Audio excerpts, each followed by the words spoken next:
نحمده ونصلي على رسوله الكريم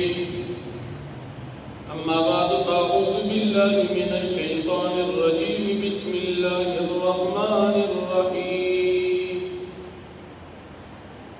الطلاق مرتان فإمساك بمعروف أو تسريح بإحسان صدق الله العظيم سورة بقرة مقارا وسوا نهشتم نمبر آیت مکہ یدن کی دا طلاق شدہ زنانا دا عدت مسئلہ بیان شو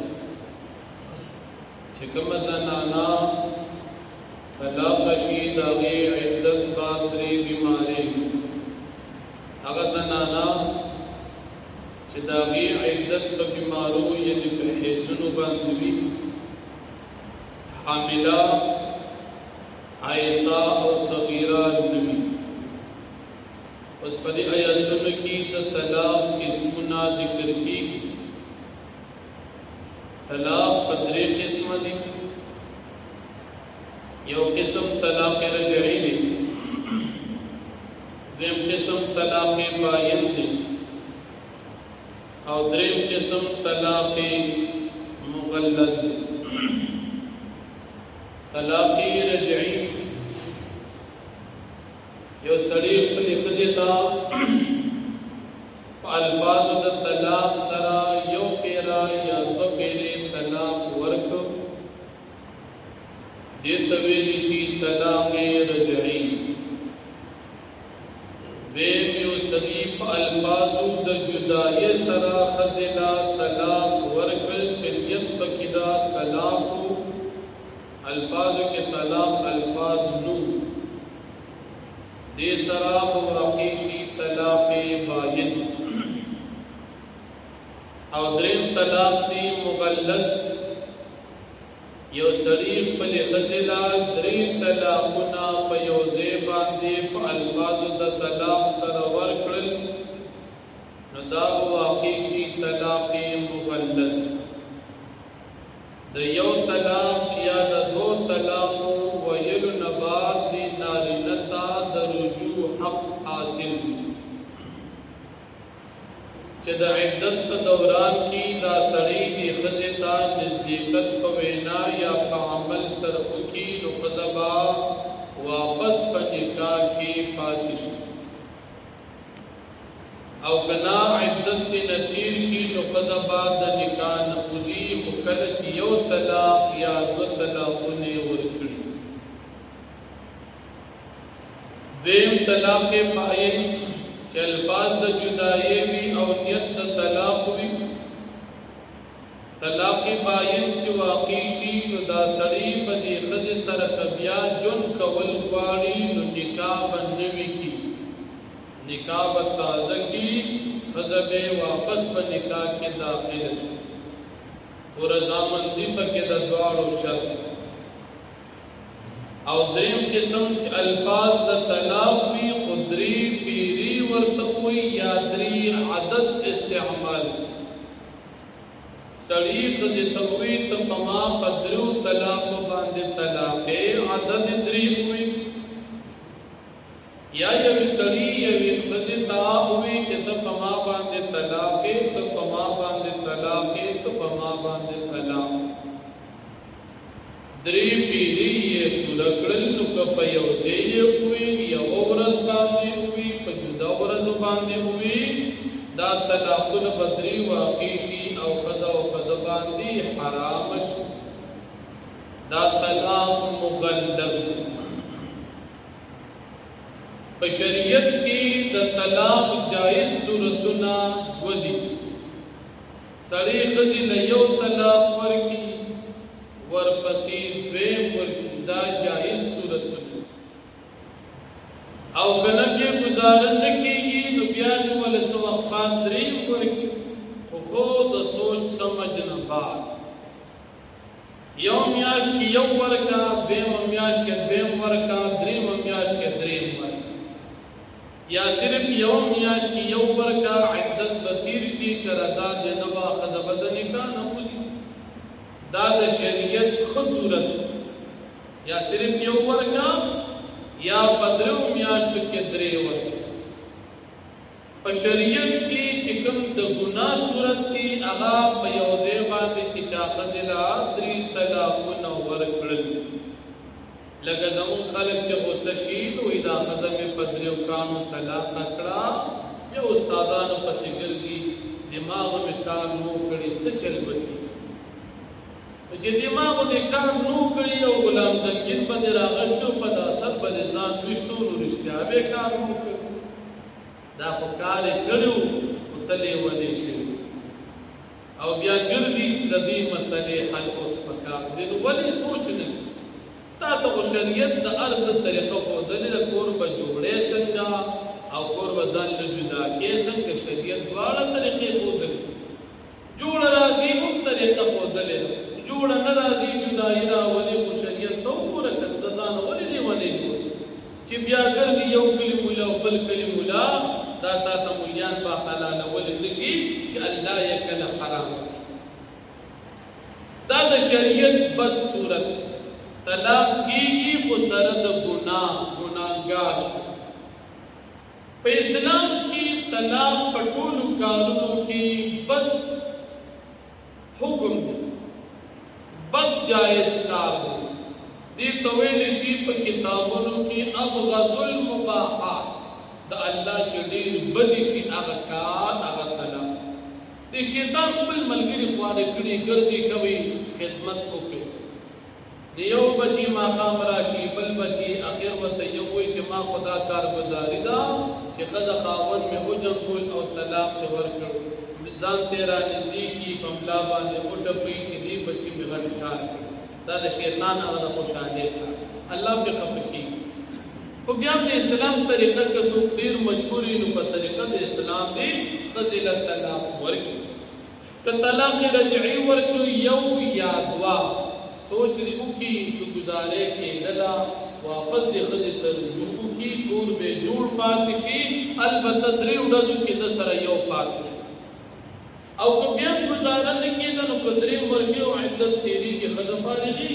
خو سوچ سمجھ د ځان ته ځای پرېږدي، په یو ځای دې غوسه کېږي نه چې د سوچ ځای دی بیا ګرځي په علماو باندې د علماو بېعزتي کوي. د راته داسې مسله وکړو د داسې مسله وکړو نو تا ته چا وایي چې طلاق ورکوه چې اوس د علماو بېعزتي بیلوي. دا مسله شوه د طلاق 3 قسمونه. 3 طلاقه شرعا ګناه ده خو واقع کېږي. لکه زهر خوړل ګناه ده خو انسان پرې مړ کېږي. شراب څښل ګناه ده لیکن په دې حد شرب واقع کېږي. نو سره د ګناه انسان ته په هغې سزا میلاوېږي. چا تکنځلې کول ګناه ده خو شرعا په دې سړي سزا واقع کېږي. دغه شان دا طلاقونه ښځې له په یو ځای 3 ورکول ګناه ده. خو که چا ورکړل شریعت وایي چې ستا دې خبره کې وزن شته ښځه درنه جدا شو. په دې مسله کې اول د قرآن کریم دې ځای کې د آیاتونه چې 3 طلاق سره ښځه حرام وګرځي. بیا په دې مسله کې امام بخاری رحمت الله علیه مستقل باب لګولی دی، باب من اجاز الطلاق الثلاث. باب دې په بیان د هغه چا چې څوک وایي چې 3 طلاقونه واقع کېږي او د هغې په ضمن کې ډېر احادیث بخاري شریف کې ذکر کړي. ټولو د احادیثو کتابونو دا مسله ذکر کړې ده چې 3 طلاق باندې ښځه حرامېږي. او بیا امام نووي رحمت الله علیه په دې مسله د علماو اجماع نقل کړی، اتفاق چې سړی ښځې له 3 طلاق ورکړي اتفاقا دا ښځه په دې سړي حرامېږي. وایي دا د 4 مذهبو د مسلمانانو او د ټولو محدثینو په شریکه فیصله ده چې 3 طلاق سره سړي نه ښځه حرامېږي او ښځه دې جدا کېږي. نو د قرآن کریم آیت مسله ده. او که چېرته د سړي ښځې سره جوړه نه راځي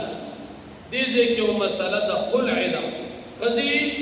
د خاوند سره جوړه نه راځي او ښځه خاوند ته زه تا نه جدا کېدل غواړم، خاوند رضا دې مهر راله راکړه تا پرېږدم. نو دا خلع سره طلاق باین واقع کېږي. ښځه په دې هم د نکاح نه وځي. دې ته ویلی شي طلاق بالمال، مهر دې نه واله ښځه رخصت. ځکه انسان حریص نه مال وي نو چې ښځه ورته کله مال یاد کړي نو سړی بیا پرېږدي خو که کله جرم د سړي نه وي مال اخیستل ګناه که جرم د ښځې وي هسې جرم نه تېري نو مال اخیستل سړي دپاره خو دومره به اخلي چې څومره ورکړي دا ورله جایز دی دې ته ویل شي خلعه یو عدالتي خلعه ده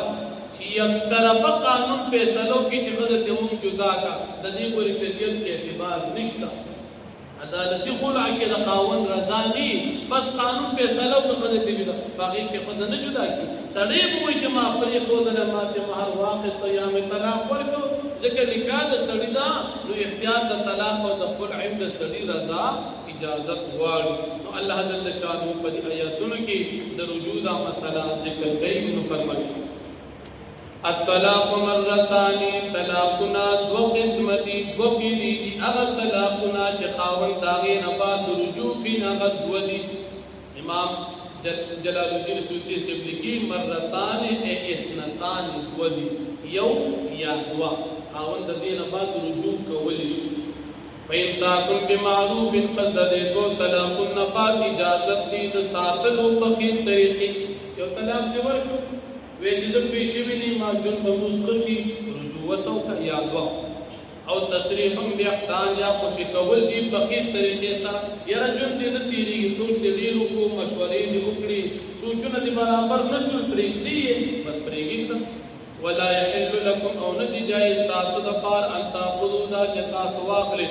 مما بعض دا مہر نه آتے تمهن چې تاسو دې تو ورکړي دي شي انسسي طلاق مو ورکو او ته چې زبته مہر واخلم پدې مہر باندې طلاق ورکول نو دا جایز ندی الا ان يخاف الا يقيم حدود الله مگر چې دا چې خذ خاون یریږي دي بقایم نه کې حدود الله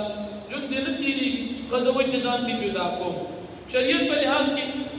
خځې ته پنځو صورتونو کې د خاوند نه د طلاق اخیستلو اجازت پنځو صورتونو کې خځې ته اجازت دی چې د خاوند نه طلاق واخلي یو دا چې خاوند دې لیونی شي نو خځې ته اجازت شته چې طلاق واخلي به خاوند باندې نفقه باندې قادر نه دی خرچه نشي برابرول خځې ته اجازت دی چې طلاق واخلي درې خاوند رک شو نو خځې ته اوس اجازت شته چې دا په څه طریقې سره د خاوند نه ځان جدا کړي او څلورم خاوند نامرد شو د خځې ضرورت طبیعي نشي پوره کولی خځې ته اجازت شته چې ځان نه جدا کړي او پنځم داسې طریقې سره پناه شو چې څه پته نه لګي نو په دې صورتونو کې خځې ته اجازت شته چې دا مهر خاوند ته وسپاري او ځان نه جدا کی د دې علاوه که خزه خاوند ته وی مال طلاق راکا پدا سے خزه باندې نو مجبوری ني پدې خزه باندې شرعا لعنت نازلې او حدیث کې راځي پدې جنت حرام دي نن سبا د طلاق او شرع ډېر زیات شوی معمولی خبره او خزه د مور په کور کې دی ولی بس مال طلاق راکې وخت نه تیرو نن سبا د بے حیايي ده پدې کې د خزو د آزادۍ مسله ده الله دې مسلمانانو ته په هول نو فرمای فین خفتم پس کې چرتا سیری گئے لا یقیم حدود الله چې دا خزخاون بقایم نه کې حدود الله پاک فلا جناح علیهما پس نشته گناہ پدې خزخاون فی مبتدت دی پاغمان چې دا خزه باغې باندې فدیه ورکی او ځان د خاون د خلاص کی تلک حدود الله دا حدود الله دی فلا تعتدوا پس تاسو د دین تجاوز مکوئ ومن يتعد حدود الله چاہتے تجاوز حدود الله اولئک هم الظالمون دا کسان چې دي ظالمان دي فإن طلقا پس کچره دې خاوند دي خزل دریم طلاق ورک قران وی دریم طلاق ول خاوند ورک فلا تحل له ند حلال دا خزا د خاوند لپاره من بعدو پس د درو طلاقنا حتا تنکح زوجا غیره تر دې پوری چې دا خزا د بل خاوند سره وادو کی خزې په خاوند باندې حرام شوه درو طلاقنا بعد دې خزې بل سره نکاح او هغه سره جون نه تیرو وسره وخت تیر کو لیکن جون نه تیریدو هغه ولا طلاق ورک اوس یې په هغه کې اول خاوند راځي او بل درې غړي لري دې صورت کی اجازه شته د دې علاوه اول خاوند سره دانش پاتې کی فإن طلقا پس چرګې دیم خاوند بل بیا طلاق ورک دیم خاوند مسروادو کو وسر نږدې شو هغه ولا طلاق ورک جوړې را نغلا فلا فلا جناح علیهما پس نشتی گناہ پدې ښځه خاوند باندې ان یتراجعا چې د اول خاوند او دا ښځه دواړه بیا نکاح وکړي ان ظنا یقیما حدود الله که چېرې د دې دواړو خیال چې دوی به قایم کړي حدود د الله وتلک حدود الله یبینها او دا حدود د الله پاک چې الله پاک کې بیانې لقوم د قوم د پاره یعلمون چې وی واخر الحمد